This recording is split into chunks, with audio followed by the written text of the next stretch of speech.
Well, we've all seen it. A teenager near a window asking Siri what the weather's like. A taxi driver using his phone to calculate your change after you've given him £20 for an £18 fare. Clearly the change is £2. But is our addiction to technology actually making us less intelligent? To gauge the public mood, we cross to Simon Denton with a slightly expanded role, sifting through your texts, tweets, and now live calls.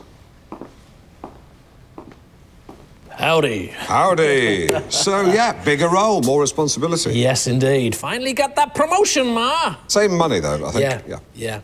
So, we've been asking, have we lost good old-fashioned British common sense? Eustace says, pick up bits of broken glass by pressing a slice of damp bread against the floor. Very good tip. I've done that myself. Yes, just remember to bin the bread afterwards. Which I didn't do, as my lips were lacerated. Oh, dear. My then girlfriend wouldn't kiss me for a week. That must have been difficult. Well, you could do other stuff. Someone else who says, I avoid pet odours in my home. Yeah, that's more of a housekeeping tip. We're really asking a slightly deeper question about the way we live now. Have we lost something? Yeah, totally. So Anita says, if you've lost the end of a roll of sellotape, but you're saying you mean sort of lost something in as a society. Yeah, so the ones you selected, are they all just housekeeping tips? Yes, the tweets are. Right. We could take a phone call. Let's do it. Calls are under social, and then... No, not social. Stay calm. Hang on, I've got it here. Live, and then phone. Right, there are 3 phones. Just put phone. No. Yes, OK, so now I think we have Stephen Tent on line 4. Stephen. Stephen, are you there? Steve? Stephen Tent on line 4. Go to... Steve? Go to emails? Let's do it. Let's do it. Let's fall in love. Bear with me. I wish there was a bear with you. You'd probably make a better job of it than you. Seriously, mate. Now, there is a way of getting from here to emails. You make it sound like Fort Knox. Fort! Stephen Fort. It's not Stephen Tent on line 4. It's Stephen Fort on line 10. Right. Well, let's go find him. Come on, then. What's all the fuss about now? Let's go. Come on, let's travel. Stephen Fort on line 10. Just missed him, I think. Here's what we've got coming up for the rest of the show. Today we're talking condiments. You're stuck on a desert island. You're allowed one condiment. Which is it to be? John in Sproston. Ketchup. Harry in Bodham. Mustard. Kev in Norwich. Gravy. That's not a condiment, it's a hot sauce. Bristol then. That's a brand of gravy. Bronson pickle then. And that's a relish. It's 8 minutes to 12 in less than 1 hour. Mustard. Myself and Sidekick Simon Man the barricades. will come face to face with one of the most beautiful women in the world. Anthea Turner. Anthea the Body Turner. Ooh. You like her, do you then, Alan? What man doesn't? Seriously, what man doesn't? Oh, no, hardly any. Exactly. She... Stevie Wonder. or Ray Charles. Any blind man. Yeah. She is the Ford Escort Cabriolet of middle-aged women. Sleek, petite, a little bit racy. 0% finance available. It doesn't even make sense. But it's still funny, still surreally funny. Which is why we booked you. Power steering. By the way, please don't text in. The woman/car thing is exclusively for myself and Sidekick Simon. We're just doing that. What's that word you used? Riffing. We're riffing. We're jamming. Yeah. Well, riffing. Yeah. I gotta say, it's always like this, isn't it? It is, We had brunch. I had lunch on Sunday. Yeah. You had lunch because I would turn up at about 11:30. Yeah, I know. I pitched up about 12:10. He pitched up at 12:30, like blooming rolls in like Lord Vader, Lucan, and what did you order? I had the Thai fish cakes. Yeah, that's right. No, don't tell me what I had. I had the. I had.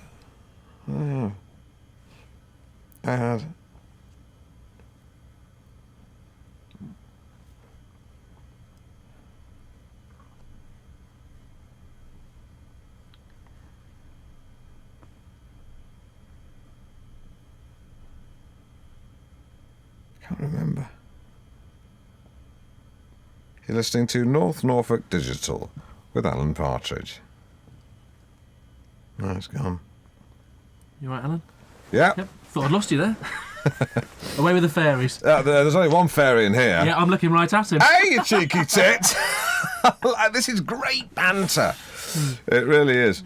So anyway, there we were having lunch, brunch. Call it. What do you call lunch and brunch when they're combined? What's the Blunch? Is it a blunch?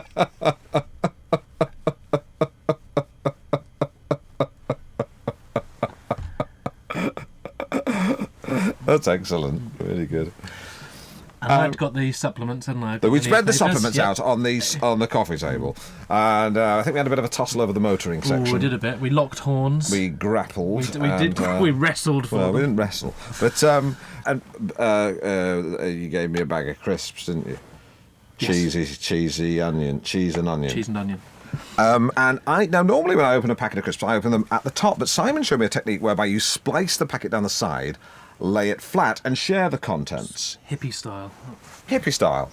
And I think, in all seriousness, it was at that point that I realised that here was a guy who's prepared to push the envelope. Cheers. I'd love to see you open an envelope, probably do it in a very unconventional way. Okay, I've come up with a top 10 list of things not to say to a customs officer. Time for travel update with Chris Gifford. Kippers, that's what I had.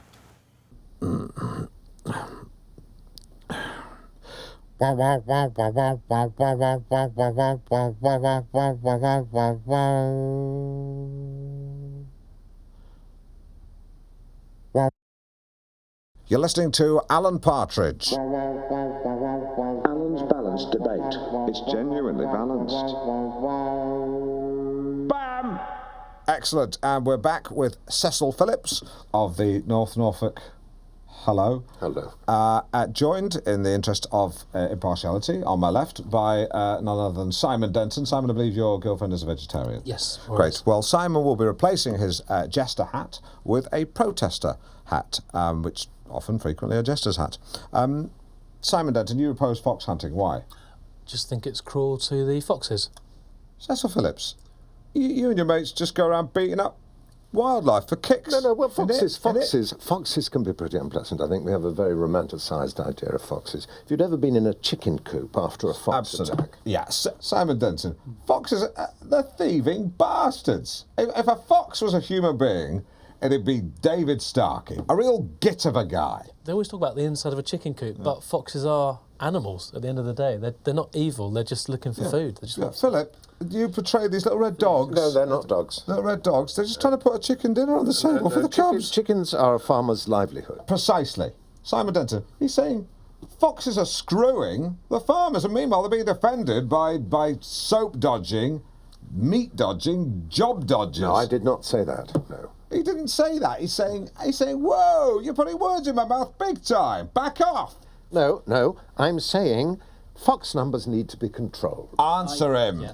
I just think there's an arrogance about it all. Yeah, so Cecil, he looks at you guys with your red tunics and your tight white tights. Jodhpurs. And he thinks you just look like bloody pillars. Look, I won't deny that our pageantry we take seriously, but you can't just turn up in jeans. Hey, that's a good point. It's not like some teenage pursuit like Laser Quest. You can't just turn up in... Well, hang on a second. Laser Quest is not a teenage pursuit. I quest with a round tabler who served in Northern Ireland. Sometimes he gets flashbacks. I have to talk him down over a milkshake. It's different. If society ever breaks down, you may well regret not having been to Laser Quest, because the people who can't stand you go a lot. I'm sure we'll cope. Well, I think you'd be overrun by sheer weight of numbers. Exactly. If the working classes all rise up as one, then you are done for, Yeah, mate. you're a communist. We have horses. Yeah, horses, I'm sorry, in an inner-city war zone will be all but useless. End up roasting on a spit in the middle of the precinct. Yeah, in some sort of post-apocalyptic vision of hell. Yeah, where the hunter becomes the hunted. You can run, but you can't hide. Sure, you ditch your red tunic and don a hoodie, and you blend in for a while. But then some local grabs you and says, "All right, mate." Yeah, and yes, and you say, yeah, spiffing. Oh, wagwan. But the game's up. By nightfall, you and Leopold are swinging from a lamppost, your bugle stuck up your backside. So the last gas is escaping from your body, make a bleakly comic noise.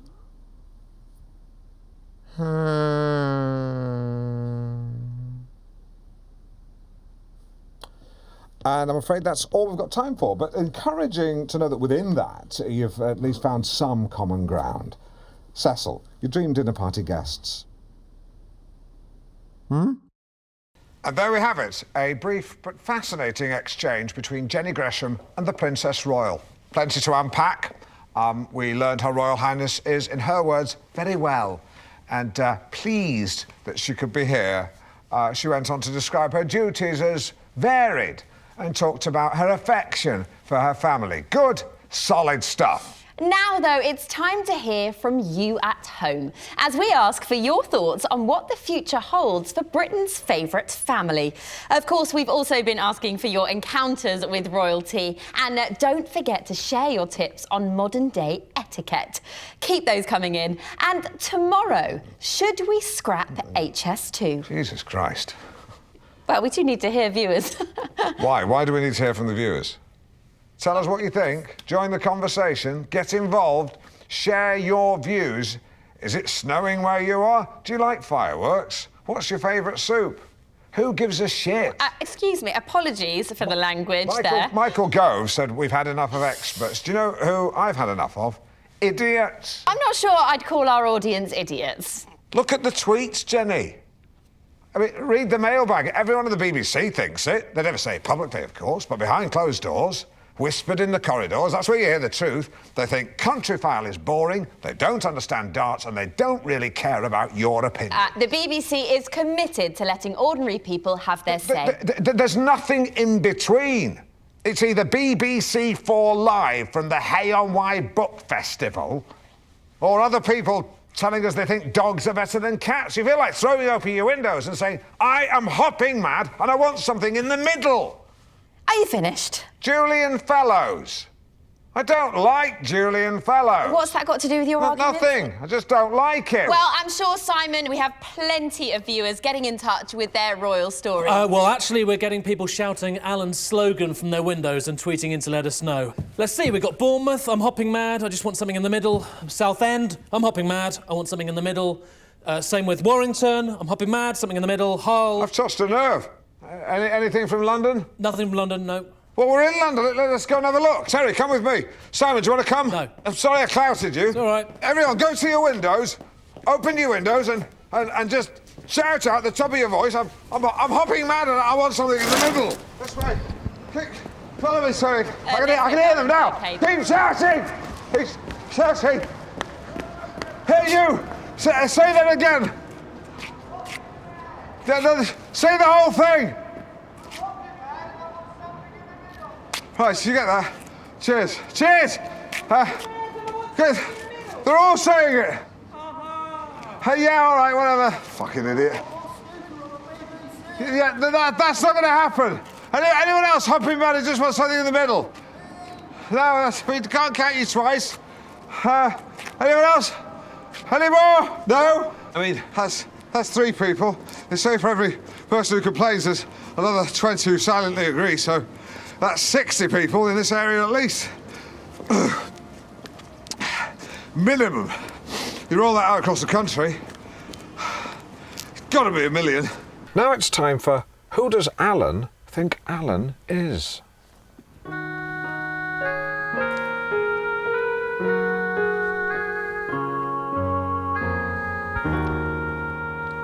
Who do you think you are?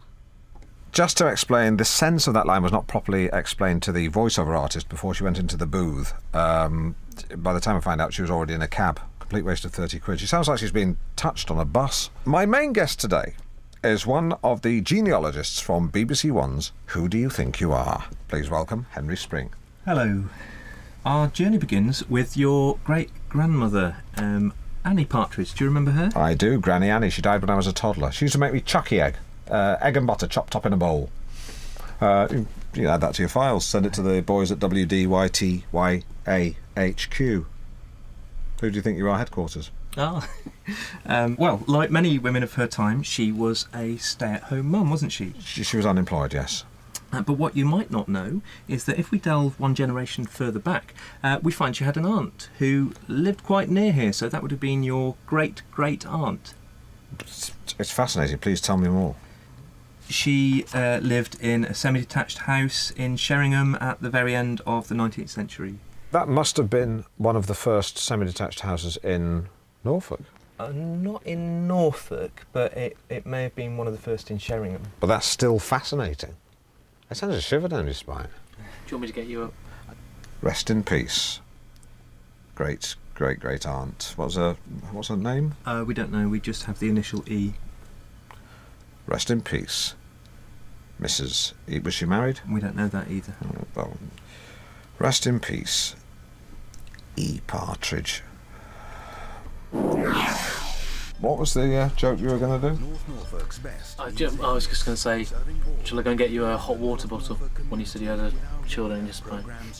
Oh, yeah. No, that's good, yeah. I think I was right to stop you there. Oh, yeah. Henry, I'm right, am I not, that my distant relative was involved in perhaps one of the most important pieces of town planning that Norwich has ever seen? Well, he worked in the Office of Town Planner. Changing what was Deering Square into what is now Deering Lane. They effectively made it a thoroughfare, yes. I mean, it's amazing. I mean, the number of times I've parked on that road. Never knew. I mean, I know it's loading only, but you park there after 6, they never get you. I almost feel like crying. Certainly made getting into the centre of town that bit more straightforward. And the rest. If it weren't for Deering Lane, you'd have to come in on the ring road. I mean, it's just amazing that an ancestor man had to wrestle with that awful decision. I mean, on the one hand, the square gave people somewhere to sit, a respite from the frenetic pace of life in Norwich. And yet on the other, I mean, direct access to Hobbs Road must have been like the promised land to civil engineers, cutting journey times from the east half of the city in half. He was caught between a rock and a hard place. It must have been ruddy hard. I sent a shiver down my spine. Another one. That's the second one in half an hour. I almost feel like I should get a hot water bottle to reheat my spine. So rare birds' eggs are being scrambled for Russian oligarchs, and Bill Oddie goes apeshit. He shows up at Claridge's wearing his Twitcher's jerkin, and the pockets are full of every conceivable explosive. I got the picture. He walks in to the buffet area, the breakfast buffet. People turn round. They say, "Isn't that the man from Springwatch?" Someone else says, "Wasn't he once one of the goodies?" "Yeah, not anymore. Now he's a baddie." Seconds later, carnage. Oddie is like a bearded Catherine wheel scything through the crowd. Ironically, the oligarchs wearing the leather jackets are protected from the worst of the blast, but an innocent couple from the northeast on a city break are vaporised. Sorry, are you asking me a specific question? Yes.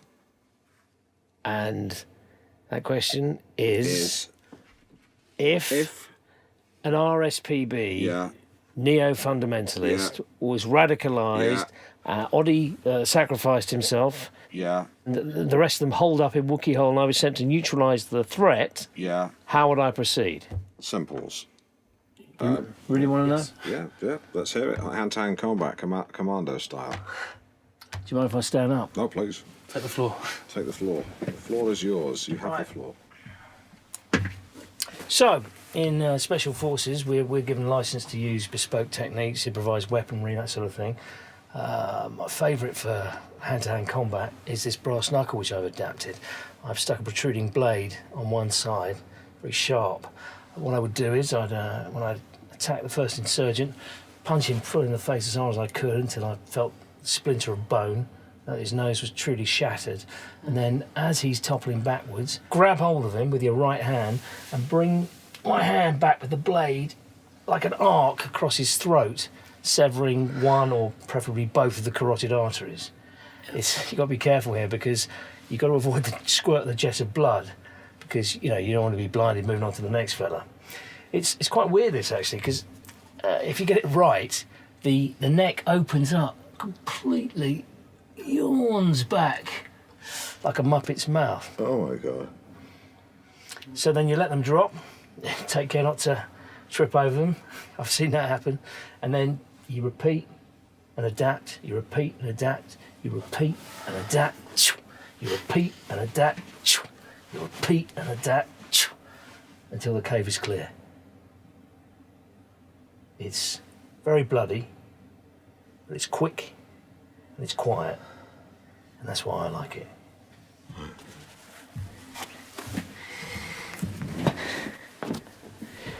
Any questions? No. Yeah, which Muppet? You rejoin us on Mid-Morning Matters. Tommy Gaskell, survival expert, still with us. And on line 2, we have Sophie. Sophie, what's your tongue twister? Did that man hurt the Muppet? No, love, he didn't hurt any Muppets. He simply dispatched some terrorists from a radicalised RSPB in Wookiee Hole. It was simply that when he slit the throats of the bad people, they resembled the mouths of Muppets. Hope that answers. Did they get better? Did they get better? We cleared the cave. No one survived, Sophie. He cleared the cave. And when the man hurt the other men, did the man feel bad? Did you feel bad? It's my job. No, he didn't feel bad, Sophie. We are so, with several O's, excited to be here with fashionista extraordinaire Tommy Chaucer. Tommy. Hey, and excited is right, because today is all about the skirt. After 2 years of heavy tailoring with all manners of trouser, baby, the skirt is back. Okay. So cop a feel of these. Now, our first skirt is a circle skirt, modelled by the beautiful Kirsty. Hello. Just £65. She can't be. Oh, you mean the price? And it's a skirt that's an expression of joy. It's summertime, it's good times, it's light, it's airy, and it's fun. It's a happy skirt, Yes. isn't it? It's Yeah. very elated. It's over the moon. It is. It's chuffed to bits. Can't wipe the smile off its No, face. it's billowy. Like a windsock. Like a Is windsock. it? Or like a tent. Yes, Or, a marquee, wedding marquee, like maybe? a big wedding marquee that's not been moored properly. That's right. And you can see exactly what the skirt does for Kirsty's posture, the way she walks, the way she holds herself. And wow, Kirsty owns it. Really? Oh, well, thank you for bringing it in, Kirsty. I mean, she makes it work for her. Oh, totally, yeah. I mean, Simon, Yes. say something. It's got a beautiful silhouette. Yes, I mean, Yes. it is a great shape. It really is. I would also add that it's comfortable, modest, and good for Sunday best. Useless. And it's got 2 poppers, so you can adjust it if you do change in size or once a month, possibly. Because when a woman enters the menstrual stage of a feminine cycle, she will swell round the tummy. So let's bring out our next gorgeous girl, Julia. Julia! Now, this is a Durndal skirt. Now, this I love. It's shaped like a bell, concentrated around the waist, around the hips, and this one is very on trend. It is like a stripy bell with her legs as the hammer. Feel the fabric, Simon, then talk about it. Really? Yeah, yeah. Have a feel. Feel the fabric. Oh. Yeah. Decent. Yeah? Exactly, and it's Decent bit of skirt. Sorry, I take that back. Well, it's saying Dolce Vita, Roman holiday. It is, it's saying... Molto bene! Molto bene! Molto bene! Molto bene! Not that loud, but, you know... There's no getting away from it, Tommy. Sometimes Simon and I can be outrageous, really can. Let's look at another woman in a skirt. Our next skirt is modelled by the lovely Louisa. Oh, very curvy stripes, like she's been squeezed out of a giant tube of Colgate lady paste. And we've paired the skirt with daring red shoes that really draw the eye. And it says, I'm on the town, it says, I mean business. It says, I'm comfortable, but I'm nobody's fool. Yeah, it's saying, I'm a whirling dervish. Yes, I like to go to the office, but sometimes I like to sit on a park bench with Ryvita and Philadelphia looking sad. But it's also saying, I'm happy, I like to leap in the air and sing, whoa, body form. That's, yeah. It never bloody shuts up, this Yeah, skirt. well, What are you it talking about? is a stripy chatterbox. It is. Skirt. It's a magnificent skirt. Tommy, join me at the lady. I think this look works for Julia, but I can also see her perhaps with her hair up. Totally. Excuse like me, my this. darling. Thank you, darling. Maybe a shocking pink clutch bag, sleeves pushed up, LA Law style. Totally. Hair up, daytime casual, hair down, One word, accessorise. Wrist, neck, ears. Head, shoulders, knees and toes. No. Nails, lots of colour. Accessories where you can really let your hair down. Yeah, although I've just told you to put it up to me. She's smiling.